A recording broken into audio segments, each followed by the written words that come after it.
verses 22 through 24. This is about change, changing your environment, all of these. To put off your old self, which belongs to your former manner of life and is corrupt through deceit desires, and to be renewed in the spirit of your minds, and to put on the new self, created after the likeness of God in true righteousness and holiness. Proverbs 24:21 through 22. My son, fear the Lord and the king, and do not join with those who do otherwise. For disaster will arise suddenly from them, and who knows the ruin that will come from them both. 1 Corinthians 13 through 11, verse 11 rather. This one's really simple, but I think it's one of the deepest ones. It's about change, but it doesn't say that. You just have to understand it when you listen. When I was a child, I spoke like a child. I thought like a child. I reasoned like a child. When I became a man, I gave up childish ways. Okay. So can we enjoy music and still be mature men? Yes, we can. I'm glad. Yes, I'm glad, because I'd be in trouble. Yeah, I saw the I like this 1 Corinthians 13 and 11. It reminded me back before I went into the military, during my younger days. I had a gentleman come up during my younger days, late teens, going to my very early 20s.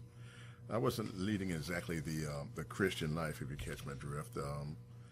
I was out there a little bit. I had lost my father had passed away. My stepmom had passed away, and I was just acting in a way which was contrary to the way I was brought up. I got caught up in the environment of some of the friends that I was hanging around with, and I had a gentleman that came up to me one day, and he knew me, he knew my parents, he knew my folks, and he took me to the side, and he didn't say he was coming from the Bible. I didn't catch it till later. He said, when I was a child, I spoke as a child, I thought like a child, I reasoned like a child. When I became a man, I gave up childish ways. And then he just told me just to think about that. And I thought about that for a little while, and I said, okay, maybe it's time for me to start actually growing up and being more responsible, and I really need to change my environment.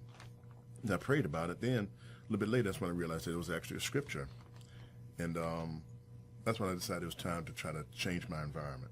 I had to get away from where I was at, and the blessing was that I happened to run into an Army recruiter, and I went into the military. And that was a life-changing moment for me. So I don't know where the gentleman is right now, but God bless him. Thank him for introducing it to me. But music, oh gosh, it's a message in all music, whether it's good or bad. But there's some music out there that's truly inspiring, truly motivating. It would take you up to levels that you never dreamed. There's songs like Lean on Me, of course, by Bill Withers. You've Got a Friend that we just had earlier. Let It Be by the Beatles. Don't Stop Believing by Journey. Move On Up by Curtis Mayfield. You Are My Friend by Patti LaBelle. And I Can See Clearly Now by Johnny Nash. And Peter Tosh did it. I got to stop you on that one. You just named about 6 different songs, and, Okay. and I was hoping that each one of those songs you would just do the most inspirational lyric of the song. But we won't go back to the others unless you want to, but you just mentioned I Can See Clearly Now by Johnny Nash. Yeah, I saw your face light up when I saw Well, oh yeah. I've gone through a lot of changes in my life, and I love Johnny Nash. My mother loved Johnny Nash, and that song I Can See Clearly Now. So how about giving us a little bit of it before we break it down? Okay. I can see clearly now. It goes, I can see clearly now the rain has gone. I can see obstacles in my way. Gone are the dark clouds that had me blind. It's going to be a bright, bright, sunshiny day. I think I can make it now. The pain is gone.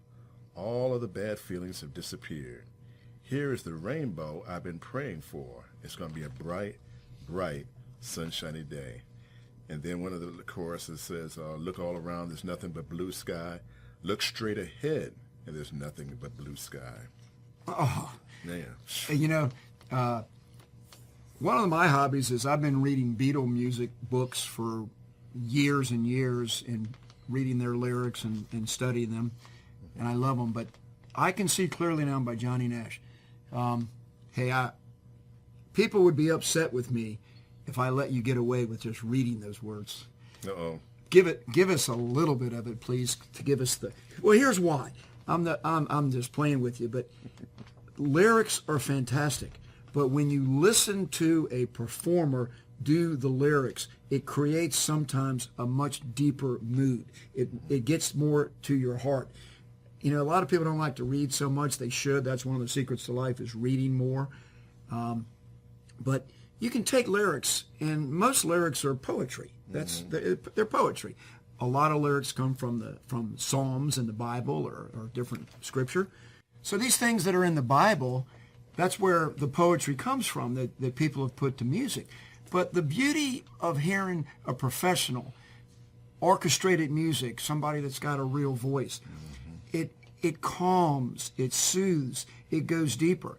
And so I know for a fact that when I was saying I was reading Beatle lyrics a lot just because I love their lyrics, I meditate on lyrics and things like that. But most people, including myself, and I know you from our previous conversations, life gets hard sometimes and we want to take a break. And if a person is struggling, and not just people that are returning citizens that are trying to start their lives over again and become productive, contributing members of society, there's a lot of people out there that never been in prison that they need to start some of their life over too. Their marriage isn't right. They're not treating their kids right. They're unhappy with their employment situation or whatever their thing is. And so what I want to lead into here is the atmosphere that is created when you listen to music, and it gives you a certain type of relaxation, and we all need that. So we can speak to that more, but I was trying to prompt you because I said that some of the people that are listening to my show that I get feedback from, they love it when they love your voice. And just make you laugh one time here, after I got the show recorded and it was put on the air, Hashim, a couple weeks ago in karate class, I asked him, hey, did you listen to the whole show that I had your granddad on? And he said, no. And I said, you ought to listen to your granddad's show. He's got some wonderful stuff. He goes, well, yeah, I know. I get to hear him all the time, though. but here's the next thing. I said, but he's got such an incredible voice. And he goes, oh, yeah. He goes, I like to be around him when we go places sometimes. And he goes into that radio voice. And he goes, it's fun to watch him go into that radio voice. You got that radio voice. Someday maybe if I sit next to you long enough, maybe I'll get better at it. But how about this? Just, I know this is your world debut now. Uh-oh. Ladies and gentlemen, I would like to have you here for the next moment or two. Just, a little bit of the song I Can See Clearly Now by Johnny Nash, sung by Sonny English. Uh-oh. Here we go. I can see clearly now the rain is gone. I can see all the obstacles in my way. Gone are the dark clouds that had me blind. It's gonna be a bright, bright, sunshiny day. I think I can make it now, the pain is gone. All of the bad feelings have disappeared. Here is the rainbow I've been praying for. It's gonna be a bright, bright, sunshiny day. Here goes to the chorus. Look all around, there's nothing but blue sky. Look straight ahead, nothing but blue sky. And it goes on and on. And I'm not going to press my luck. I don't want to be banned in the USA. Oh, no. Hey, Sonny, Well, we can end the show now because I got what I needed out of that. We're gonna make a sound bite out of that and put that on my website. And that's who I'm all about here. I bring guests like Sonny English singing such a beautiful version of "I Can See Clearly." So if your dog starts barking and howling and everything, blame Steve. Oh, geez, Sonny. I don't know about anybody else, but I got chills on that, and the reason is. See, that's what I do with music like that. I sort of closed my eyes and I felt the music. I felt the lyrics. I felt what you were doing there. And I'll just share this with the listeners. I've been searching for years and years. My story is pretty much that I know what good is. I was raised proper. I have a mother that taught me love. And I've always tried to go there. But I made up a little parable this morning when I was with my wife that sort of sets an example of us. A lot of us, we don't do what we're supposed to do that's in our own best interest, and that's what this theme is. And so when I was trying to figure out how we're going to make sure that today's show goes in the direction that we want it to, where a message comes out that people can listen. Everybody listen to this show. Not everybody can dance, but all of us know how to listen to music if we've got our hearing. And so what I'm trying to say to you is, lighten up on yourself and just relax and just pray and meditate. And when you get that feeling that you're supposed to do something, go with it. Don't go against it. And so this is not just about tuning in and hearing a lot of lectures and people telling you what you need to do to get your life right. A lot of us are on searches that just don't happen as soon as we'd like to see them. And one of the reasons it's not our own fault sometimes, it's a setback happens, a car accident, a job layoff, an illness, a disease or something. And so, but we have to persevere. We have to not quit. We have to keep moving forward. But the little parable that I made up that I thought I might use today, it goes kind of like this. This is my example. This is an example of a person that knows what they should do, but they choose not to. And why do they choose not to is part of the conversation, because they're just not ready yet, because they're afraid of missing out on something. I don't know.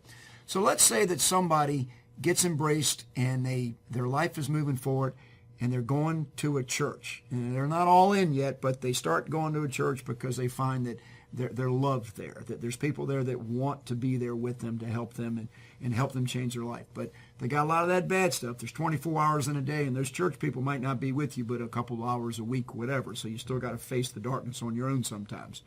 And that's where some of the music comes in if you pick the music correctly. Yes. But so here's the example. So this person we'll say he's single, he goes to this church, and this family embraces him and says, and he's been going for a month or two, so it's not like they're just brand new strangers that walk up and want to invite him to do something.